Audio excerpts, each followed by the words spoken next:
Hola, ¿qué tal comunidad de filosofía y humor? ¿Cómo están? Espero que se encuentren muy bien y esta semana volvemos con las columnas de opinión filosóficas. En realidad espero que no sea tanto de opinión, sino más bien interpretaciones de la cotidianidad o temas interesantes, para mí por lo menos.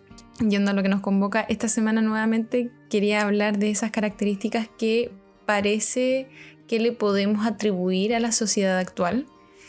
Y esta semana toca el maniqueísmo. Y la palabra maniqueo, o el adjetivo en realidad maniqueo, lo asociamos al maniqueísmo, la religión que surgió alrededor del siglo III después de Cristo, pero en la actualidad la podemos asociar a la vida cotidiana o a la sociedad en general.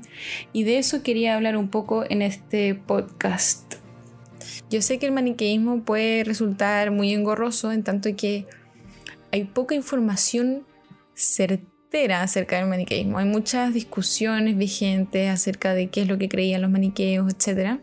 Por eso yo me basaré en una reducción muy fuerte del maniqueísmo, y lo siento, pero al mismo tiempo es para poder entretener más la situación, la discusión, y porque tampoco hablaré del maniqueísmo en el siglo III, cuando se originó en el fondo, sino más bien del maniqueísmo en la sociedad actual. E insisto, yo no digo que la sociedad actual sea maniquea, sino que le podemos atribuir ciertos rasgos maniqueos, por lo cual me cuido mucho de mis palabras, porque sé que afirmaciones como las que puedo hacer yo en este podcast pueden ser muy controversiales, pero pues por eso lo digo matizando lo más que se pueda. Para esto, ustedes se preguntarán qué es el maniqueísmo, y el maniqueísmo es una religión o una interpretación religiosa fundada por el persa Mani alrededor del siglo III después de Cristo. Y como dije antes, si bien hay discusiones acerca de qué creían o cómo creían, cómo concebían su fe los maniqueos, si hacemos una reducción de ella, podemos decir que eran una creencia dualista que creía en el bien y el mal, y que el bien y el mal eran entidades, eran cosas cualitativas del mundo. Y esto para contrastarlo, porque ustedes quizás a grandes rasgos piensan que no hay mucha diferencia con muchas cosas, pero hay otras corrientes que dicen que el ser o las cosas son buenas en relación a un bien supremo, y hay grados de ser y por tanto hay grados de bondad en las cosas. Y el mal no sería algo concreto, sino que sería una ausencia de bien.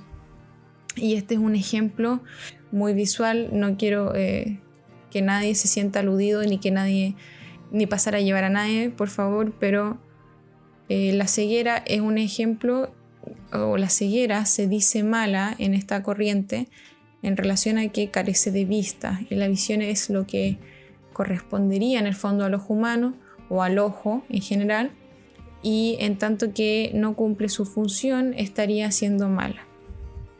En el maniqueísmo, por ejemplo, la ceguera sería mala, sería algo que es malo. Ahora, yo no estoy diciendo que ninguno de estas dos corrientes haya puesto un ejemplo tal como la ceguera, sino que creo que es un ejemplo bastante bueno quizás para hacerse una idea más o menos de estas corrientes. Entonces, en la primera sería mala en tanto que es la ausencia de lo bueno o de la vista, de la visión, y en la segunda sería mala en tanto que la ceguera sería algo real, algo constitutivo o una especie de ente, y que en sí misma sería mala. Ahora, como dije, quería de nuevo hacer el disclaimer de que esto no será una postura, una tesis real acerca de la sociedad, ni tampoco estoy hablando del maniqueísmo en general, sino que son ciertos rasgos que podemos apreciar en la sociedad actual, y que es interesante siempre analizar estas cosas desde afuera. Ocurre mucho en la sociedad actual este rasgo dualista maniqueo donde está lo bueno y está lo malo, y lo malo es algo y se ve representado en alguien, y ese alguien es malo. Las personas por lo general dejamos de tener matices y claramente nos basamos en nuestras acciones, por supuesto, pero pero incluso una sola acción puede determinar nuestra bondad o maldad. En este sentido, es interesante notar que es difícil que nosotros nos veamos a nosotros mismos como alguien malo o que solamente comete acciones malas, etc.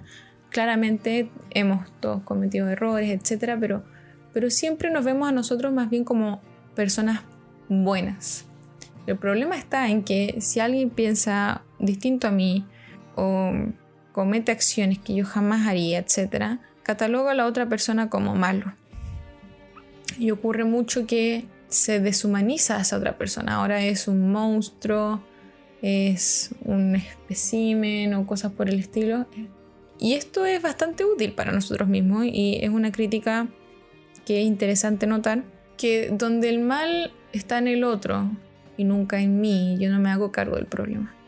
El mal es ajeno a mí y yo soy ajeno al problema. Yo siempre estoy en parte de la solución, o si es que no estoy en la solución, no estoy tampoco haciendo el mal. Y las personas que causaron el mal es porque ellos son malos.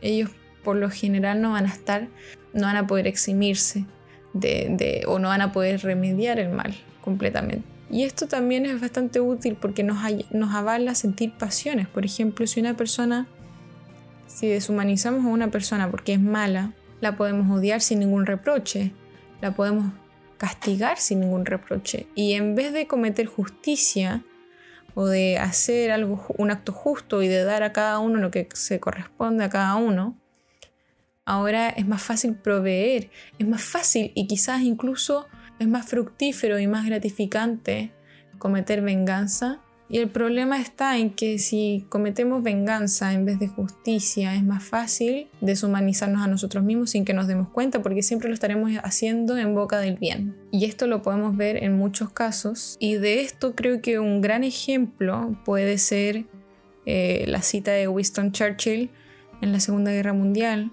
donde dijo que para vencer a tu enemigo hay que ser peor que tu enemigo. Y ustedes comprenderán que a los espías alemanes no se los trataba con té y galletas, sino que probablemente se los torturaba más, probablemente a muchos se los mató.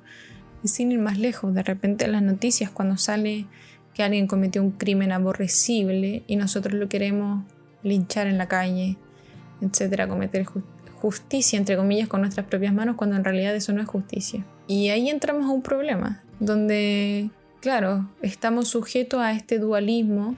Otro ejemplo de esto son las cancelaciones en YouTube, por ejemplo, de los youtubers, donde cometen un acto malo que ni siquiera estamos conscientes que, o sea, bueno, de ese acto sí, pero en el fondo que sea una actitud transversal en su vida, e intentamos cancelarlos y nos suscribimos, nos desuscribimos según vaya la corriente. O también con las diferencias políticas, muchas veces cuando uno entra a diferencias políticas suele ocurrir que no se quiere un bien para el otro. También se me ocurren muchísimos casos más en la política en general. La política es un mundo muy sucio, pero claro, yo no quiero decir que el maniqueísmo es algo sucio, sino que pareciera ser bastante conveniente y bastante obstruido de un criterio objetivo. Por lo menos este dualismo maniqueo que hay en la actualidad, porque más que querer entregar justicia, más que querer entregar a cada uno lo que a uno le corresponde, todo eso pasa a ser una justicia ya no a una justicia, a un tipo de justicia equitativa donde todos merecemos lo mismo y los que no lo merecen no merecen absolutamente nada. Y el problema está en que ¿merecen realmente nada? ¿O pienso yo que no lo merecen porque a mí no me gusta como ellos piensan, no me gusta lo que ellos hicieron, a pesar de que quizás fue una sola vez, etc.? ¿Merecen nada? ¿Merecen menos? ¿Merecen más? Creo que lo importante es matizar, lo importante es intentar encontrar directrices por las cuales guiarnos y sortear en el fondo estos roles en la sociedad, estos crímenes en las sociedades que se cometen a veces. Pero en el fondo mi tema es que no son solamente los criminales, sino que son personas comunes en el día a día. Bueno, de eso se trata en el fondo, intentar encontrar directrices que nos guíen en vez de condenar al otro como bueno, como malo. Y se condena más como malo que como bueno. hemos llegado al final del podcast de opinión y quería recordarles que se suscriban, que le den like, que compartan nuestras publicaciones, podcasts, etc. Que así nos ayudan a seguir creciendo. Un saludo y hasta la próxima. Chau, chau.